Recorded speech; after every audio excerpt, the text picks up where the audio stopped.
Well, this is fun to come down to ComicCon and get back 8 or 9 of the child actors we used over the years. I'm just proud to be a part of it, and to see some of the original cast is a pleasure. Whenever we get to meet each other, we have this instant bond based on our shared past of playing these characters. Together again for the first time.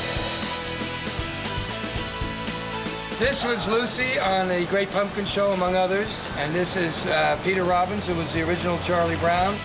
And I knew him and directed them when they were 10 and 11, so the whole thing is kind of surreal. Good grief.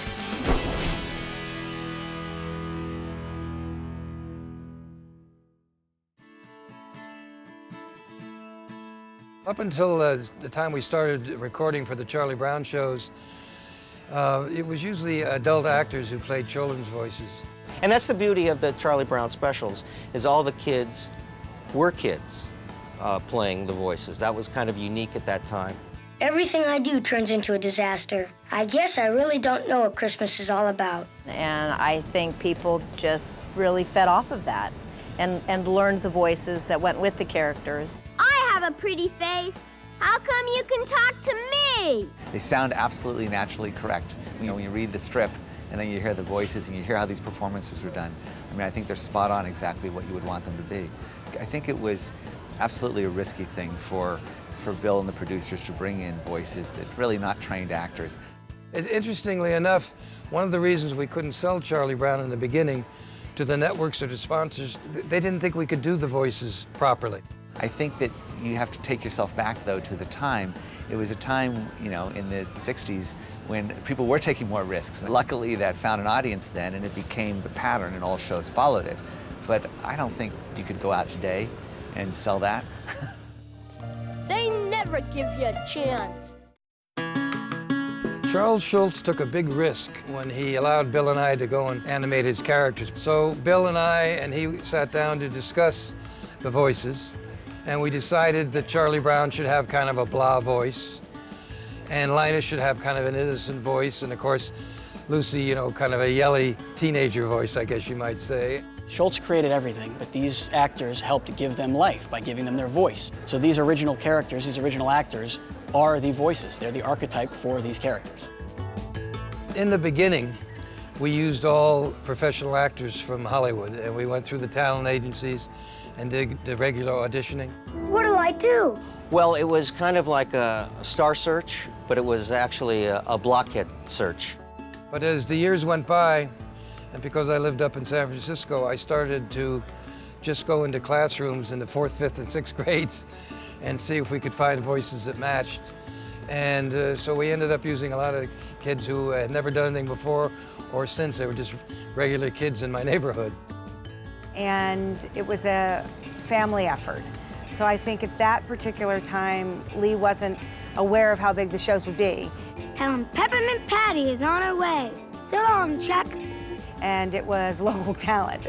You were running through the office and it was like, your voice would be really good for Pigpen.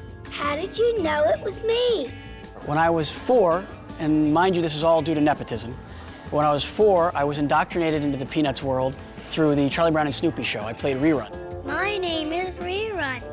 What is your name? My sister actually worked for Lee Mendelson, so my sister brought a tape recorder home and recorded my voice, and Charles Schultz thought I'd make a good Violet. And as I say, then I was promoted to Lucy after that. Rena, here. Violet, here. And the DeFerias, all of whom played Peppermint Patty, their father was my partner for years. And my father was working for Mendelson Productions. We were all in San Francisco, sitting around a table, and Lee was there, and they were killing themselves over what to do about casting this Peppermint Patty character. And Lee was with us, and I reached across the counter and said, She says, please pass the mustard. And we said, that's Peppermint Patty.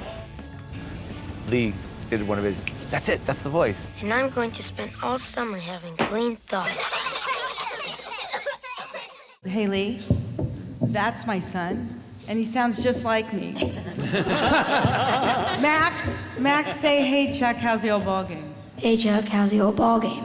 Hi, Chuck. How's the old ball team?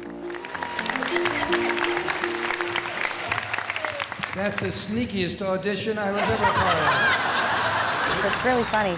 We have a very consistent, gravelly voice tone in our family. Peppermint Patty? Yo!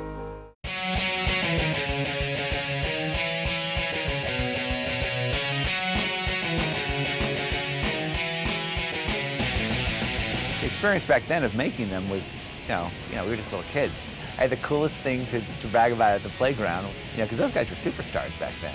At the time, I was 5 years old, so I had absolutely no idea what I was getting involved in. I'll just have to make the best of it. I don't think I realized how big it was at the time. And for a kid actor to be one of those voices was, nothing could be cooler. And from that, it snowballed and became the phenomenon that it really is now. I was 7 when he started doing this. I remember very well going down to Coast Recording down in San Francisco. And Charles and Bill and Lee, they would take each of the characters individually and bring them into a soundstage, and they would tell them how they wanted the lines done. I just read it the way I would try to stumble reading at 9, and I had a low and very raspy voice that, in Charles Schultz's mind, captured the essence of depression for a 9-year-old. I don't think I'm gonna get much sleep tonight. It was a kind of a challenging thing because some of them were 6 and 7 years old, and we had to feed them one line at a time, or sometimes a couple of words at a time, and then splice it all together. A piece of toast? A pretzel stick? Popcorn? What blockhead cooked all this? So I don't know if we were really acting as much as we were copying exactly what he did. So that incredible sort of childish tone, that's really attributed to him. He had a very specific idea of how to get kids to perform the way that Schultz had intended the series to sort of be read. The only problem with it was that as soon as I hit puberty, I was retired and forced out of the business, so. And some other young lad had to fill those depressing shoes and voices and T-shirts of Charlie Brown. I was okay with it. Yeah, it was just on to other things. Well, it really wasn't that emotional as you might think, because one, I was getting to be that age where I'd rather play tennis after school with the girls in Newport Beach rather than drive to LA to do a voiceover. I know what I'll do. I'll write her a note. Dear little red-haired girl. Today I live in Oceanside, California with my dog Snoopy, which is an English Stafford Bull Terrier and Beagle mix. I work as a veterinary technician. I own a sculpture studio, make sculpture. I have a health food store and a 10-unit apartment building. Well, I've been in law school and business school. I work as a real estate agent. Just very busy doing everything but voiceover, actually. I'm a mother. I have a 12-year-old daughter. I work as a script supervisor on movies. I do work in the film business now. And I mentor women on the side. I work at Warner Brothers, and so I guess we can trace a line there between the two. Which shows you if you get your start on Charlie Brown, there's no telling how high you can go. There's the experience of doing it. Now there's the experience of years later seeing it and experiencing it sort of a second time around with my own children. So it is so different than the video games and the sort of jammed-in entertainment that they're exposed to every day. People ask me all the time why these shows have endured for so long. And I think a lot of it had to do with we were lucky that we got child actors who were so good. People have always loved Peanuts, and it lasts and it endures, and we all feel such a great joy and honor and privilege to have been part of that. And there is a sense of real innocence. But the main endurance, I think, comes from the Schultz philosophy, the Schultz wit, the Midwest values that he had. And I think they've endured because his ideas, he kind of spoke for the common man, I think. And I think people sense that. And of course, he said there would always be a market for innocence in this country. And I think that's another reason that the shows have endured so long.